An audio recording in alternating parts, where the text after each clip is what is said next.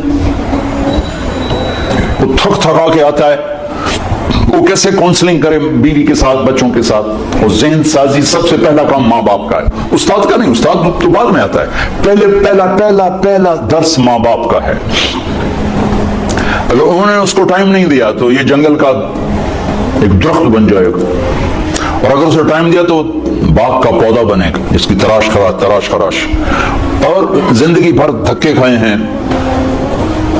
سیرت کو پڑھ کے اور تجربوں سے دیکھا ہے، نصیحت تھوڑی ہو، محبت زیادہ ہو۔ ماں باپ پر نصیحت غالب ہوتی ہے، وہ پھر وہ اوور ڈوز ہو جاتا ہے کام۔ ذہن سازی نہیں ہوتی، وہ ذہن سازی دنیا کا مشکل ترین کام ہے جس کے اللہ نے نبیوں کو بھیجا۔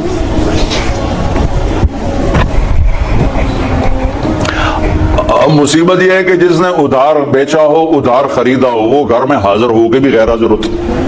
ہماری ساری تجارت تو چلی گئی ادھار پہ،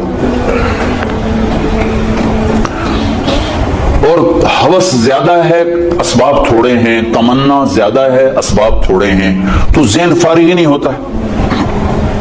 کن قانعا تکن اغنى الناس، قناعت اختیار کا سب سے بڑا غنی بن جائے۔ 15 برس اللہ دیتا ہے تربیت کے، 15 برس ماں باپ کو، 15 برس کے بعد پوری شریعت متوجہ ہو جاتی ہے۔ یہ 15 سال بچے اور بچی کے ہیں، ان پر لگاؤ زور، کہ ان کو اللہ کا تعارف کروا دو، اللہ کے نبی کا تعارف کروا دو، ان کے اخلاق ان بتا دو، ان کو آخرت بتا دو، جنت بتا دو، جہنم بتا دو، پھر ان کی شر سے تم بری و ذمہ۔ ٹھیک ہے، ماں باپ کو ہی نہیں پتا تو اولاد کو کیا پتا ہوگا؟ ماں باپ اگر حق ادا کر دیں اولاد کے لیے تو پھر وہ لوٹ کر ان کی طرف آئے گا، پھر وہ اپنے ماں کو عزت دے گا، باپ کو عزت دے گا۔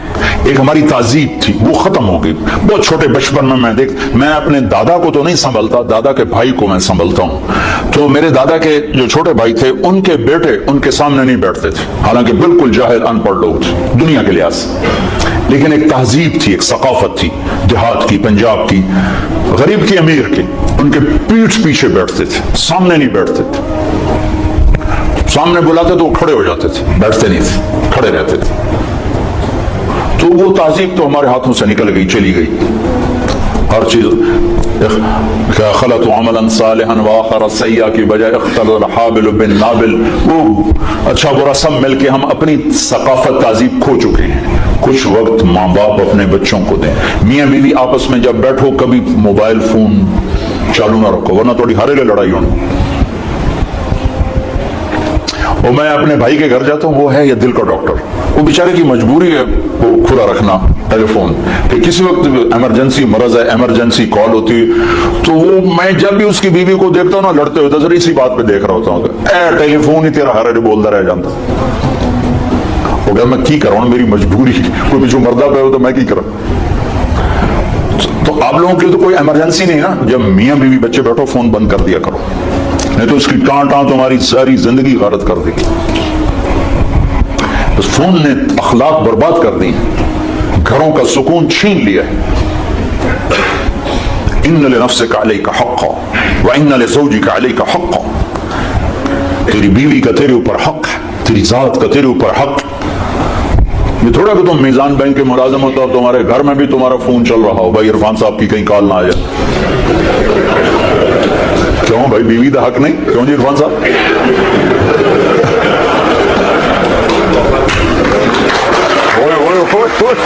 بڑے خوش ہوئے، بند کرو فون جب بچوں کے پاس بیٹھو۔ اللہ نے ہمیں خوبصورت زندگی دی ہے، ہم کو مشین تھوڑے ہیں کہ بٹن آن کر دو چل نہیں، مشین بھی چل چل کے آتے میرا تیل تھا بٹا، میرا موبائل تھا بٹا۔ اپنے نبی کی پاکیزہ سیرت پڑھو کہ آپ نے زندگی کیسے گزاری۔ پھر جب میاں بیوی کی کونسلنگ ہو، پھر اولاد کو، پھر وہ حق واپس ماں باپ کو ملتا ہے کہ اولاد ماں باپ کی فرما بردار ہوتی، ان کی آنکھوں کی ٹھنڈک بنتی، ان کے لیے وہ راحت بنتی۔